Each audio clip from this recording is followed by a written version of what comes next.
Hello students, this is Rajat and today we'll start the sixth chapter of Indian economy, new economic policy, 1991। तो आज हम शुरू करेंगे 1991 जो रिफॉर्म्स आए उसके बारे में। इससे पहले हमने जब भी पढ़ा तो हर चैप्टर में हम यही बात करते थे किसके बाद क्या आया, आपका न्यू इकोनॉमिक पॉलिसी आई और उसने क्या किया, एक सडन इंक्रीज दिया। वहाँ पे हमने मीन्स एग्रीकल्चर में पढ़ा था 1991 तक, देन इंडस्ट्रियल सेक्टर, देन वगैरह वगैरह हमने सारा 1991 तक किया था। उसके बाद क्या था आपका 1991 के बाद क्या आई आपकी न्यू इकोनॉमिक पॉलिसी। तो न्यू इकोनॉमिक पॉलिसी है क्या तकरीबन, इससे न्यू इकोनॉमिक पॉलिसी मीन्स क्या था, वहाँ पे हमारी जो इकोनॉमी है, हमारी एग्रीकल्चर सेक्टर, इंडस्ट्रियल सेक्टर, जहाँ फॉरेन ट्रेड था, उसको एक सडन इंक्रीज मिला था। इंक्रीज क्यों मिला था वहाँ पे, क्या ये देखिए, पहले हमारे पास क्या था, एल क्यू पी। अब एल क्यू पी क्या है, एल मीन्स क्या है यहाँ पे, सबसे पहले देखते हैं एल क्या है आपका, लाइसेंसिंग मीन्स पहले हम जो भी इंडस्ट्री लगाना चाहते थे वहाँ पे क्या था, लाइसेंसिंग सिस्टम था, हमने ऑलरेडी किया है। वहाँ पे लाइसेंसिंग मीन पहले हमने लाइसेंस लेंगे, फिर वहाँ पे इंडस्ट्री को मीन्स लगाने के लिए परमिशन दी जाती थी। लेकिन अब इस लाइसेंसिंग को, इस एल को क्या किससे रिप्लेस किया गया, with the L of liberalisation. Liberalisation means हमको लिबरलाइज किया गया, हमको आज़ाद कर दिया गया, हमारी इंडस्ट्री को वहाँ पे लिबरलाइज कर दिया गया। मीन्स हम कहीं पे भी कोई भी इंडस्ट्री लगा सकते थे। मीन्स हमारी जो रिस्ट्रिक्शंस थी, जो भी वहाँ पे कोटास फिक्स किए गए थे, जो भी लिमिटेशन थी, उसको ख़त्म करके अब लिबरलाइज किया गया इंडस्ट्रीज़ को, ताकि जो एक इंडस्ट्रियल सेक्टर को वहाँ पे ग्रोथ मिले। ठीक है। सेकेंड क्या है हमारे पास, क्यू मीन्स क्या है यहाँ पे, कोटास। जो भी कोटास बनाए गए थे, मीन्स प्राइवेट सेक्टर इस सेक्टर में नहीं जा सकता, ये सिर्फ पब्लिक सेक्टर के लिए है, ये इंडस्ट्री इसके लिए है। मीन्स वहाँ पे जो भी कोटा बनाए गए मीन्स इस सेक्टर को लिए, सिर्फ जो पब्लिक सेक्टर, जो गवर्नमेंट सेक्टर है, वही वहाँ पे प्रोडक्शन कर सकता है, इस सेक्टर में प्राइवेट सेक्टर नहीं जा सकता, वगैरह वगैरह। जो भी लिमिटेशन थी, जो कोटास थी, उसको खत्म करके अब इस क्यू को किससे रिप्लेस किया गया, पी से। पी मीन्स क्या है, प्राइवेटाइजेशन। मीन्स अब जो भी इकॉनमी थी वहाँ पे प्राइवेटाइजेशन आ चुकी थी। प्राइवेटाइजेशन मीन्स समझते हो, जैसे कि अब प्राइवेट लोग उस इंडस्ट्री में, उस बिजनेस में आए थे, ताकि जो प्राइवेटाइजेशन आने से क्या होगा, जो वहाँ पर इंफ्रास्ट्रक्चर है, वहाँ का जो इंडस्ट्रियल सेक्टर है, उसमें इंक्रीज आए, उसमें ग्रोथ आए। ठीक है। लास्ट के आपका पी मीन्स क्या है, वहाँ पे परमिट्स। जो भी परमिट थे, जो भी रुकावटें थी वहाँ पे, उसको किससे रिप्लेस किया गया, पी विद जी से मीन्स परमिट मीन्स वहाँ पे जो भी इंपोर्ट एक्सपोर्ट पे वहाँ पे रुकावटें थी, मीन्स हम इस कंट्री से एक्सपोर्ट कर सकते हैं, इतना हम इंपोर्ट करना है, इतना एक्सपोर्ट करना है, जो भी वहाँ पे प्रोडक्ट्स में था कि हम इस प्रोडक्ट का एक्सपोर्ट नहीं करेंगे, इस प्रोडक्ट का इंपोर्ट नहीं करेंगे, वगैरह वगैरह। उसको किससे किया गया, जी मीन्स ग्लोबलाइजेशन। मीन्स अब हमारी जो रिस्ट्रिक्शन थी इम्पोर्ट एक्सपोर्ट की, उसको भी क्या किया गया, ख़त्म किया गया।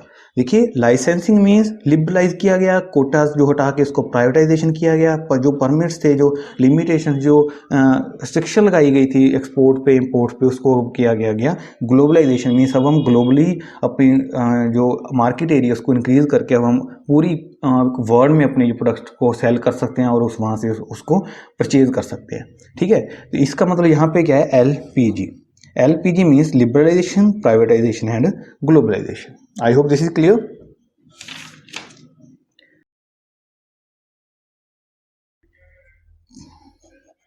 तो यहाँ पे कौन से एलिमेंट्स थे, ठीक है, न्यू इकोनॉमिक रिफॉर्म्स के, जो न्यू इकोनॉमिक पॉलिसी के कौन से एलिमेंट्स थे आपके, L P and G, liberalisation, privatisation and globalisation. तो आज हम बात करेंगे सिर्फ लिबरलाइजेशन के बारे में, इस लेक्चर में सिर्फ लिबरलाइजेशन पढ़ाएंगे। ठीक है। पी एंड जी के बारे में नेक्स्ट वीडियो में, नेक्स्ट लेक्चर में बात करेंगे। लिबरलाइजेशन क्या था वहाँ पे, देखिए सबसे पहले देखते हैं कि लिबरलाइजेशन में क्या था। पहले क्या था, हमारी वहाँ पे इंडस्ट्रियल लाइसेंसिंग थी, प्राइस कंट्रोल के लिए काफ़ी जो फॉर्म्स बने हुए थे। ठीक है। इंपोर्ट लाइसेंसिंग में हम इंपोर्ट करवाने के लिए हम लाइसेंस अलग से लेना पड़ता था। फॉरेन एक्सचेंज कंट्रोल्स के लिए हमारे पास रिस्ट्रिक्शन लगी हुई थी। ठीक है। इन्वेस्टमेंट अगर हमने करनी है, कोई बड़ी इन्वेस्टमेंट करना चाहते तो उसके लिए काफ़ी फॉर्मेलिटीज़ थी, काफ़ी रिस्ट्रिक्शन थी। पहले रिस्ट्रिक्शन को कंप्लीट करो, देन आप एक नई इंडस्ट्री वहाँ पर सेटअप कर सकते हो। लेकिन एलपीजी आने में, इस लिबरलाइजेशन होने के बाद इन रिस्ट्रिक्शन को ख़त्म किया गया। वहाँ पे हम न्यू इकोनॉमी का, न्यू इंडस्ट्री कहीं पे भी हम लगा सकते थे। तो इन सेक्शन को ख़त्म करने से क्या होता है, हमारी जो इकॉनमी है वहाँ पे ग्रो हुई है। मीन्स हमारी इकॉनमी में नई इंडस्ट्रीज लग सकती हैं। अगर नई इंडस्ट्री लगी तो ऑब्वियस है वहाँ पे कितने बेनिफिट्स हैं इकॉनमी में, इंफ्रास्ट्रक्चर इंक्रीज होगा, एम्प्लॉयमेंट मिलेगी, इकॉनमी में नए प्रोडक्ट्स आ रहे हैं, वगैरह वगैरह, वहाँ पे ग्रोथ हो रही है इकॉनमी की। ठीक है। वो देखिए 1991 से पहले क्या हो रहा था, हमारा जीडीपी ग्रोथ जो बिल्कुल डाउन जा रहा था। मीन्स हम ग्रोथ तो कर रहे थे लेकिन इतना वहाँ पे ग्रोथ नहीं हो रहा था। उसको ग्रोथ किसने किया? लिबरलाइजेशन। अब जीडीपी ग्रोथ हो कैसे होगा? अगर वहाँ पे इंडस्ट्रीज होगी, हमारी इंडस्ट्रीज होगी, इंडस्ट्री कैसे लगेगी? अगर वहाँ पे इंडस्ट्री को थोड़ा लिबरलाइज किया जाएगा, मीन इंडस्ट्रीज के लिए आपको थोड़ी सी छूट दी गई, आपको थोड़े से बेनिफिट्स दिए जाएंगे, तभी आप वहाँ पे नई इंडस्ट्रीज जो मार्केट में आ सकती है। इसलिए LPG plays a important role in the industrial growth और in the growth of a whole economy. So हम बात करते हैं कुछ रिफॉर्म्स के बारे में। देखिए,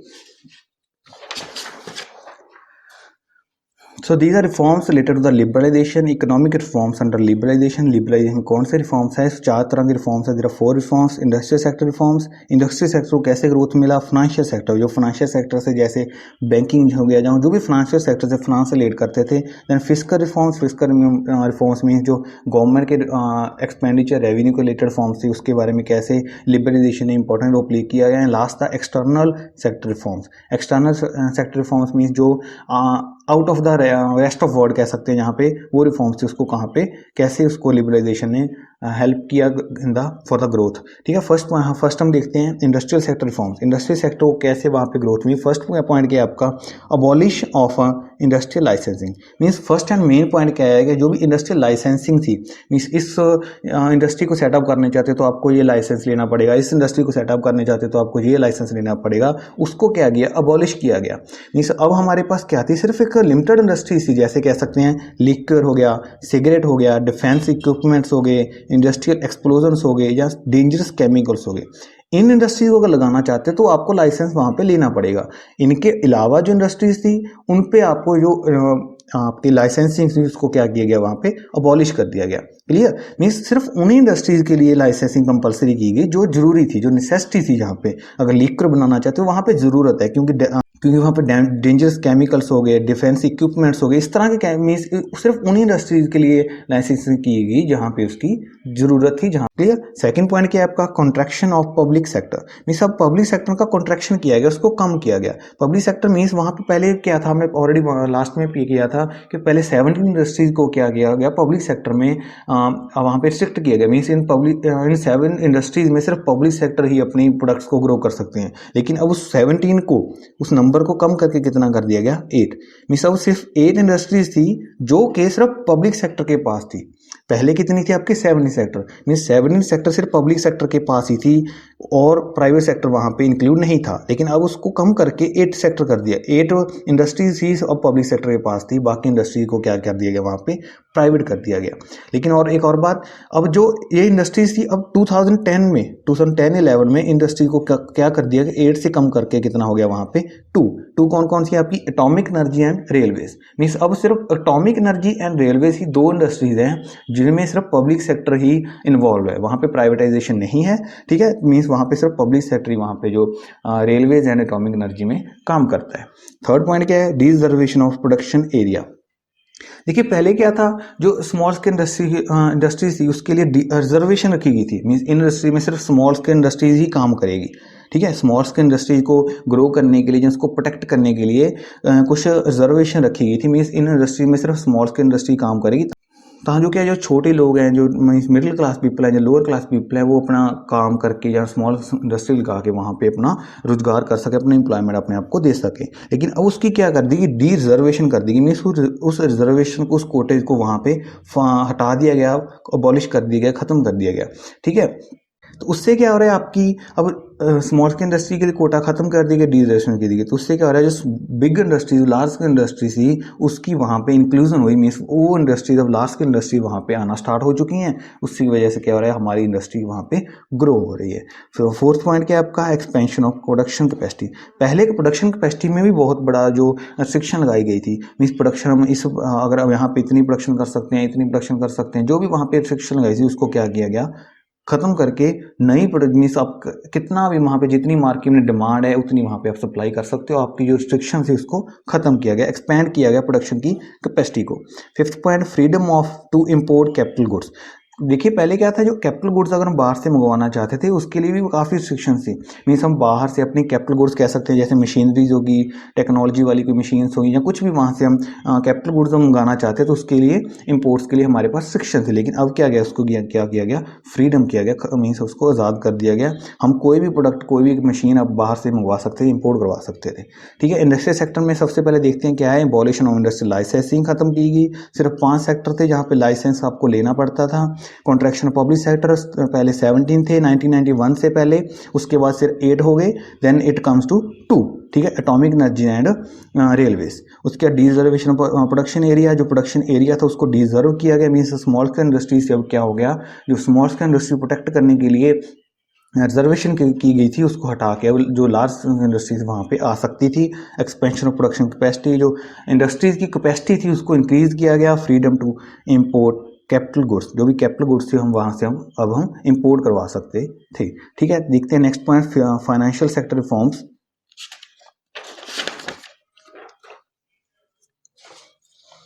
देखिए पहले सबसे पहले देखते हैं what is the financial sector.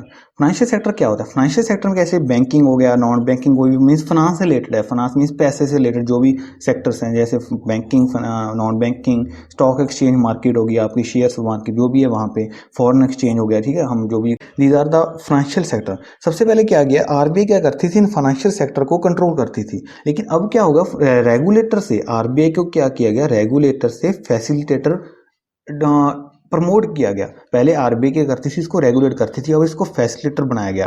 देखिए as a regulator the RBI would itself fix interest rate structure for the commercial bank. पहले क्या थी, आरबीआई एक रेगुलेटर थी, वो क्या करती थी, इंटरेस्ट रेट को फिक्स करती थी for the commercial banks, but as a facilitator. लेकिन अब क्या किया गया, उसको फैसिलिटेटर बना दिया गया। The RBI would only facilitate the free play out of the market forces and leave it to the commercial bank to decide their interest rate structure। Means अब क्या हो गया, मीन्स उसको फैसिलिटेटर बना दिया, वहां पे सिर्फ वो क्या कर रही थी, मीन्स अब क्या हो गया, जो कमर्शियल बैंक थी वो अपने इंटरेस्ट रेट्स को खुद डिसाइड करती थी। Means leave it to the commercial banks, commercial bank को ही वो छोड़ दिया गया कि कमर्शियल बैंक जो भी मार्केट है, जो भी डिमांड है, जो भी मार्केट के फोर्सेस हैं उस पर डिपेंड कर दिया गया कि कमर्शियल बैंक अपने मार्केट फोर्सेस के अकॉर्डिंग वहां पे अपने इंटरेस्ट रेट्स को फिक्स कर सकती है। ठीक है, वैसे पहले क्या था, आरबीआई अपने जो फिक्स कर दी थी कि आपने इतना परसेंटेज देना है, इतना परसेंटेज आपने इंटरेस्ट देना है वगैरह वगैरह, वहां पे सिर्फ आरबीआई के हाथ में होता था। मीन्स वहां पे उसको रेगुलेटर से हटा के क्या बनाया गया, उसको एज अ फैसिलिटेटर प्रमोट किया गया। क्लियर। देन थर्ड पॉइंट क्या आपका, फिस्कल रिफॉर्म्स। फिस्कल रिफॉर्म्स क्या होते हैं, fiscal reforms is that reforms which is totally related with the revenue and expenditure of the government. जो भी गवर्नमेंट रेवेन्यू कमाती है या जो भी गवर्नमेंट स्पेंडिंग करती है, एक्सपेंडिचर करती है, उसको क्या बोलते हैं, फिस्कल रिफॉर्म्स।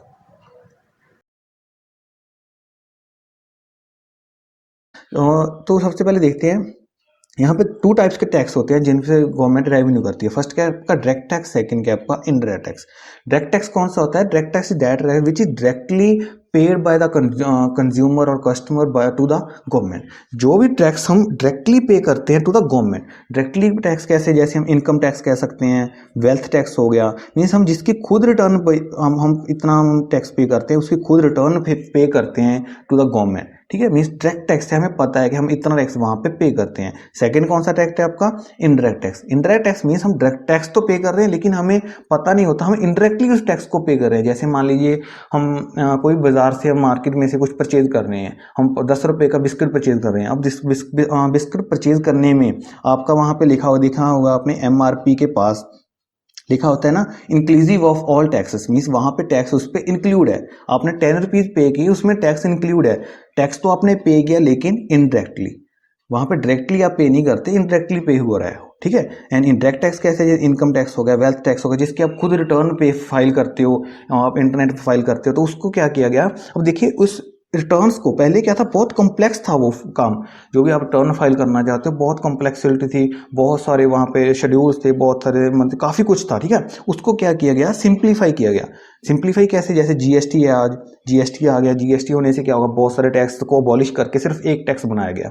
मीन्स पहले क्या थे, बहुत सारे टैक्स थे, हर प्रोडक्ट पे अलग अलग टैक्स लगाना वगैरह वगैरह, काफ़ी वहाँ पे कैलकुलेशन थी। लेकिन अब क्या किया गया, उसको जीएसटी से रिप्लेस किया गया। जीएसटी क्या है आपका, goods and service tax, means अब सिर्फ एक टैक्स है, एक टैक्स लगेगा, उससे क्या होगा आपकी जो आपने जो टैक्स पे करना है वो सिंप्लीफाई हो चुका है। अब तो आप इस टैक्स को ऑनलाइन भी पे कर सकते हो, बहुत सारी साइट्स हैं, आप ऑनलाइन वहाँ पे टैक्स अपने जीएसटी को पे कर सकते हो। फोर्थ पॉइंट क्या है आपका, external sector reforms. External sector reforms में हम क्या करेंगे, foreign exchange reforms and foreign trade policy reforms. Foreign exchange reforms में क्या करेंगे, डीवैल्यूएशन। डीवैल्यूएशन मीन्स क्या, देखिए डीवैल्यूएशन क्या आता है, मीन्स गवर्नमेंट ने क्या किया, जो रुपये की वैल्यू थी, जो 1 रुपये की वैल्यू थी, उसको डीवैल्यूएशन किया गया, उसको उसकी वैल्यू को कम किया गया। वैल्यू को कम करना मीन्स वहाँ पे मान लीजिए पहले हम क्या करते थे, $1 परचेज करने के लिए अगर हम $1 को खरीदना चाहते हैं, या $1 हम वहाँ पे US डॉलर है, अगर हम $1 को परचेज करना चाहते हैं तो हमें मान लीजिए 50 रुपीज़ देने पड़ते हैं, ठीक है। अगर 50 रुपीज़ में हमें $1 मिलता है, लेकिन डीवैल्यूएशन के बाद क्या होगा, इसी डॉलर की जो मीन्स हमारी जो मनी की वैल्यू थी, रुपये की वैल्यू थी, उसको कम किया गया। अब इसी डॉलर की वैल्यू कितनी होगी, 70 रुपीज़। मीन्स डॉलर की वैल्यू इंक्रीज हो गई और हमारी मनी की जो रुपये की वैल्यू उसको कम कर दिया गया। डीवैल्यूएशन करने से क्या हो रहा है, जो इम्पोर्ट्स थे, मीन्स जो फॉरेन मार्केट थी वो हमारे से इंटरेक्ट हो रही है। तो 1991 से क्या हो रहा था, हम सिर्फ इनवर्ड लुकिंग ट्रेड स्ट्रेटजी पे वहाँ पे ध्यान दे रहे थे। तो उस इनवर्ड लुकिंग ट्रेड स्ट्रेटजी को खत्म करने के लिए हमने क्या इंट्रोड्यूस किया, डीवैल्यूएशन। डीवैल्यूएशन से क्या हो रहा है, हमने अपनी रुपये की वैल्यू को कम किया, ठीक है, रुपये की वैल्यू को क्या किया, वहाँ पे कम किया, ताकि जो बाहर वाले लोग, बाहर वाली मार्केट हमारे इकोनॉमी में आ सके, ठीक है, क्योंकि उनकी जो डॉलर की वैल्यू है वो इंक्रीज होगी, डॉलर की वैल्यू इंक्रीज हुई, इसका मतलब वो हमारी इकोनॉमी में क्या हो रहे हैं, इन्वेस्ट कर रहे हैं, या हमारी इकोनॉमी में अपनी प्रोडक्ट को सेल कर रहे हैं, एक्सपोर्ट कर रहे हैं हमारी इकोनॉमी में। एंड अब हम, ठीक है, तो वहाँ पे कह सकते हैं कि वो हमारी इकोनॉमी वहाँ पे एक्सपोर्ट कर रहे हैं, तो जो कि हमारी इकोनॉमी को इंक्रीज किया गया। अब फॉरेन जो कंपटीशन है हमारी इकोनॉमी में आना स्टार्ट हो गया था। Foreign exchange reforms means foreign के जो एक्सचेंज थे वहाँ पे उसमें चेंज किया गया। सेकंड क्या है, foreign trade policy. Foreign trade policy वही, अब देखिए यहाँ पे क्या है, डीवैल्यूएशन करने से क्या हुआ, जो फॉरेन मार्केट थी वो हमारी इकोनॉमी में आना स्टार्ट हो गई थी। मीन्स फॉरेन इन्वेस्टर्स थे वो हमारी इकोनॉमी में आना स्टार्ट हो गए। फॉरेन इन्वेस्टर इंडिया में अपनी इकोनॉमी को, अपनी इंडस्ट्री को वहाँ पे सेटअप करना चाहते थे। तो उससे क्या हो रहा है, हमारी इकोनॉमी में कंपटीशन आ रहा है और हमारी इकोनॉमी ग्रो हो रही है, ठीक है। तो यहाँ पे किस पे ध्यान दिया गया, survival of the fittest. Survival of the fittest means जो भी इंडस्ट्री फिट होगी सिर्फ वही बचेगी, बाकी इंडस्ट्री वहाँ पे बचने वाली नहीं है, क्योंकि अब क्या हो गया, फॉरेन कंपटीशन वहाँ पे आना स्टार्ट हो चुका है, फॉरेन जो इंडस्ट्रीज है वो इंडिया में लगना स्टार्ट हो चुकी हैं, ठीक है। तो सर्वाइवल ऑफ फिटेस्ट पे वहाँ पे ध्यान दिया गया। देखिए so this is all about the liberalisation. देखिए लिबरलाइजेशन से सबसे पहले क्या गया, देखते हैं कि रिव्यू लेते हैं सब सारे पॉइंट्स का हम। सबसे पहले किया गया industrial sector reforms. Industrial sector में हमने क्या किया, लाइसेंसिंग की गई, कॉन्ट्रैक्शन ऑफ पब्लिक सेक्टर को कम किया गया, डिजर्वेशन की गई, एक्सपेंशन कैपेसिटी को बढ़ा दिया गया, एंड हमारी जो इम्पोर्ट कैपिटल गुड्स थी वहाँ पे उसमें फ्रीडम मिला, ठीक है। फाइनेंशियल सेक्टर रिफॉर्म्स में क्या गया, वहाँ पे जो बैंकिंग सेक्टर थी वहाँ पे उसको इंक्रीज मिला, मीन्स रेगुलेटर से क्या किया गया, उसको फैसिलेटर इंक्रीज किया गया। फैसिलेटर मीन्स अब जो बैंक रेट्स थे वो खुद कमर्शियल बैंक अपने बैंक रेट्स को वहाँ पे सिलेक्ट करते थे। फिजिकल फॉर्म्स में क्या किया गया, हमने physical forms means direct tax, interest, जो भी हम टैक्स पे करती थी, जो गवर्नमेंट, जो भी कंज्यूमर टैक्स पे करता है गवर्नमेंट को, वो उसको ईजी कर दिया गया। एक्सटर्नल फॉर्म्स में क्या किया गया, जो बाहर वाली कॉम्पिटिशन थी, जो बाहर वाली इंडस्ट्रीज को, उसको हमारी इकोनॉमी में बुलाया गया बाय द डीवैल्यूएशन, ठीक है। So this is all about the privatisation. If in doubt then tell me. Thanks and have a nice day.